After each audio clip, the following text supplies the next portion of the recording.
إذا السلام عليكم ورحمة الله تعالى وبركاته، مشاهدينا الكرام، أهلا وسهلا ومرحبا بكم في قناتكم أوسا سبور. في هذا الفيديو مشاهدينا الكرام غادي نشوفوا فين وصل النقاش الرياضي للمرحلة ديال اتهام النجاح بالمؤامرة.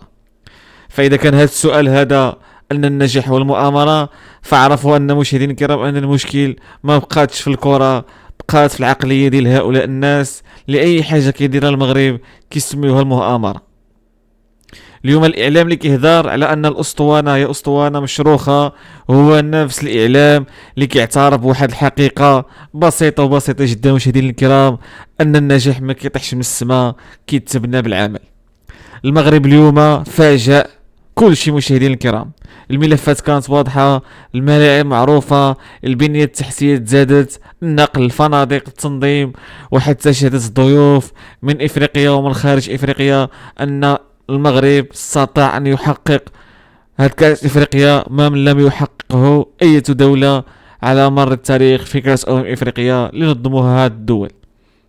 في كاين المؤامرة مشاهدينا الكرام، واش الملاعب اللي تبنات قبل عام ونص وكانت السرعة في البناء ديال الملاعب، ولا في التجارب اللي راكمها المغرب في تنظيم أكبر التظاهرات سواء القارية أو الدولية؟ المضحك المبكي مشاهدينا الكرام في نفس الوقت أن هذه الأصوات هذه اللي كتشكك مشاهدينا الكرام هي نفس الأصوات اللي كتهلل بأي تنظيم آخر ولو كان متواضعا. لكن ملي كيبان المغرب وكيبان تنظيم ناجح، تنظيم محترف، تنظيم مشرف للقارة وكيعطي صورة إيجابية لإفريقيا، كتولي نظرية المؤامرة، وكيولي علاش غنلعبوا مع الثالث، علاش حنا ما نلعبوش مع الثاني، وحنا جينا للوالا خصنا نلعبوا مع الثاني، وعلاش هادوك لعبوا مع الثالث، وعلاش هادو لعبوا مع الرابع. كنوليو في نظرية المؤامرة لهاد الناس هادو اللي كنشوفوا هاد الإعلام هذا المتفجح ديال بين قوسين ديال الجزائر كيحاولوا ما أمكن أنهم يبخسوا الأشياء، لأن من جات من عند المغرب.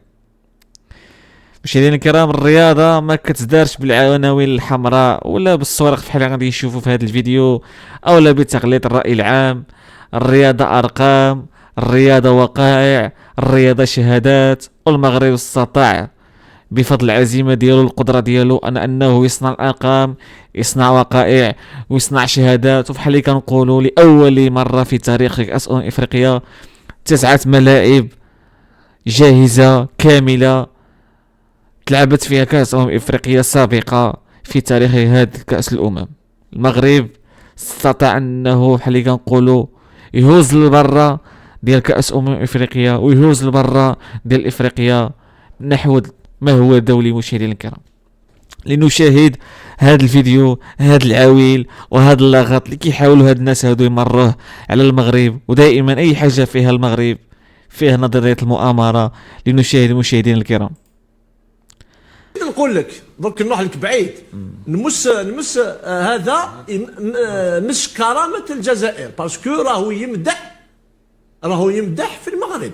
صح، اسك سي نورمال. ما قلتلكش تكلم بالسوء على بلد اخر، لكن تحترم بلدك وما تمدحش البلدان الاخرى. انت راك جزائري، تدافع على الفريق الوطني الجزائري. دونك السؤال يبقى مطروح.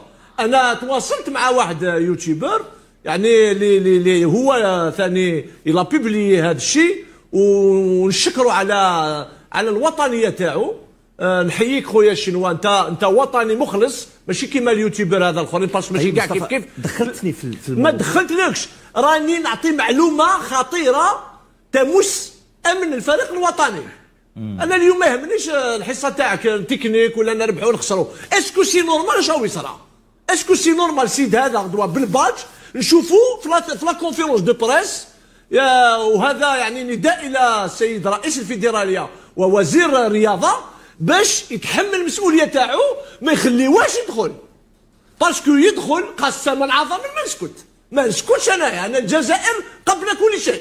كيفاش هذا يسب كحكيم، يسبني، يسب كاع الناس، ويعني لي بريفيليجي يدخل لا زون ميكس، يبوزي لا كيسيون. لا ديرنيير فوا بوزا لا كيسيون بالعربيه.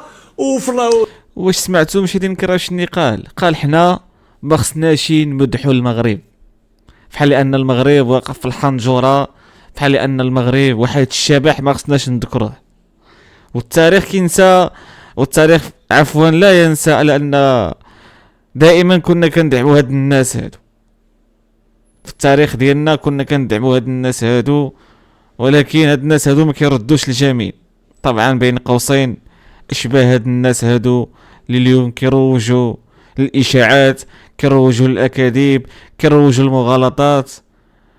هاد الناس هادو كانوا كيعرفوا الحقيقة، غادي كيشوفوا الحقيقة حق العين ورأي العين، غادي يعترفوا على ان المغرب قدر على انه ينجزوا ما لم تنجزه دولة اخرى في صعيد افريقيا. هاد الناس هادو مشاهدينا الكرام كيغلطوا الرأي العام، ولكن الواقع ثابت، ولكن التاريخ ثابت على ان تنظيم كأس افريقيا هذه السنة في المغرب كانت غير كأس افريقيا السابقة واللاحقة والجاية، وزيد وزيد وزيد وزيد. مشاهدينا الكرام، باش نعرفوا لان هاد الناس الهم ديالهم وحيد هو المغرب. اي حاجه دار المغرب حنايا كونطرا لينا، بحال اللي زعما هاد المغرب هذا ما عنده ناسو، ما عنده حتى حاجه. هاد المغرب هذا جاو ونبت وخصنا نهاجموه باش ما كان. لنكمل المشاهدين الكرام. بالاعلام لدى الفيدراليه هو اللي ترجم السؤال لبيتكوفيتش. اسك سي نورمال ونسكتوا على هذا الشيء. دونك حبيت تحطم الفريق الوطني عبر اللاعب بولبينا معلومه خاطئه. ديجا نورمالمون الفيدراليه تكذب هذا المعلومه. يا سي سعيد في الله ديرنا تكذب على واش نشر هذا الخاين. طيب الباب مفتوح طبعا للاتحادية واللي المكلف بالاعلام حتى يكون عنده حق الرد على كل ما حدث وبامكانه. الباب مفتوح للجميع. القاكم بعد الفاصل متواصلين معكم في برنامج نهار. اذا مشاهدينا الكرام، خلاصه هذا الشيء هذا كامل هو ان المغرب حقق بزاف د الحاجات، وهاد الناس هادو في حلقهم غصه. علاش المغرب كيحقق الشيء هذا كامل، وعلاش المغرب في ظرف اشهر عديده او سنوات عديده قدر يعمل ما لم ينجزه احد على الصعيد الافريقي. ها البترول كاينه، فين هو البترول في الاخر؟ ها عندكم البنزين، عندكم البترول، عندكم في ما كانت شي حاجه. الدوله نفطيه، الملاعب مهترئه، الدوله نفطيه، البنيه التحتيه مهترئه، الدوله نفطيه، الدينار والعمله طايحه للارض. خلاصه مشاهدين الكرام، الاعتراف بالوقائع رساله لهاد الناس هادو.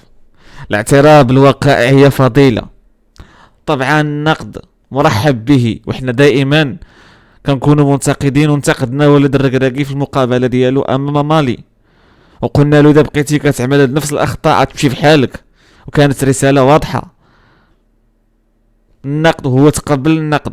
المقابله ديال زامبيا استطاع انه يبدل في التشكيله عن طريق النقد مرحب به. اما الانكار الانجاز مشاهدين الكرام فهو اختيار كيعكس اكثر ما انه كيفضح مشاهدين الكرام، كيعكس الخوف ديال هاد الناس والقساوه قلب هاد الناس وكيفاش كيفكروا. وفي الاخير بغيت نقول مشاهدين الكرام ان التاريخ ما كيكتبوهش العناوين الساخبه، كيكتبوه الوقائع.